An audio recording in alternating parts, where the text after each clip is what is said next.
नांदेडमध्ये पुन्हा एकदा शक्ती प्रदर्शन असणार आहे का? नांदेडला कार्यक्रम होईलच ना, नक्कीच होईल. गेल्या अनेक वर्ष काँग्रेसमध्ये होता, आज भाजपमध्ये तुम्ही प्रवेश करताय, काय नेमकं कारण असतं? काल सांगितलेलं सगळं. काय नेमकं काय झालं होतं? कुठलंही आश्वासन घेतलेलं नाही. अशोक चव्हाण साहेबांनी निर्णय घेतला, त्या निर्णयाबरोबर आम्ही सर्वजण अजून काही नेते पण असं आहेत कळतंय का की जे भाजपमध्ये अशोक चव्हाण हे राज्याच्या राजकारणापेक्षा राज्यसभेवरती जाणार आहे. काय वाटतं? चांगली गोष्ट. सर अजून काही नेते आहेत काही आमदार पक्षप्रवेश करतील? आता बघा ना, काल फडणवीस साहेबांनी सांगितलं ना, किती आमदार सोबत आहेत? किती आमदार सोबत आहेत?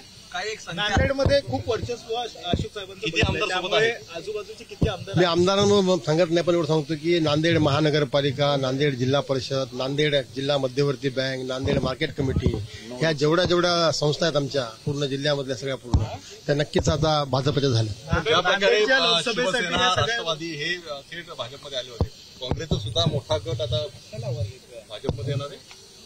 बघूत आता, राजूरकर प्रयत्न करायची गरज नाही ना. काही आमदार आहेत राज्यसभा मिळणार अशी चर्चा. तुम्ही सावली म्हणून त्यांच्यासोबत नेहमी वावरता अशोक चव्हाणांसोबत, नेमकं काय झालंय? बघूयात ना आता, आज संध्याकाळी समजतं काय काय नाही. मला काय माहिती नाही, काहीच माहिती नाही. अशोक चव्हाण साहब ने जो भूमिका ली है, कई कांग्रेस के एमएलए को उसका समर्थन है, ये बात सही है? पता नहीं, उनको ही मालूम. अब उनसे पूछ लीजिए ना. आपके सरकारी आमदार है, उनसे कल बातचीत हुई आपकी? बातचीत किसी से नहीं हुई है, जिसकी इच्छा है वो. बातचीत झाल्यात क्या? कांग्रेस मध्ये ऑल इज नॉट वेल ऐसा बोल सकते हैं? बिल्कुल. पूर्ण वाक्यात बोला, पूर्ण वाक्यात बोला. सोडण्याचं कारण काय? कारण काल देखील प्रदेश अध्यक्षांचा त्रास आहे का? कोणाचा त्रास होता? त्रास म्हणून नाही, पण तिथं काहीच नाहीये तिथं पूर्ण काय कोणत्याच गोष्टीचं तारतम्य राहिलेलं नाही तिथे. नाना पटोले यांच्यामुळे कुठेतरी नाराजी अनेक वेळा नाना पटोले नाराजी आहे का? नाना पटोलेंमुळे? त्यांच्याबद्दल सर्व आमदारांची खूप नाराजी आहे. कोणामुळे?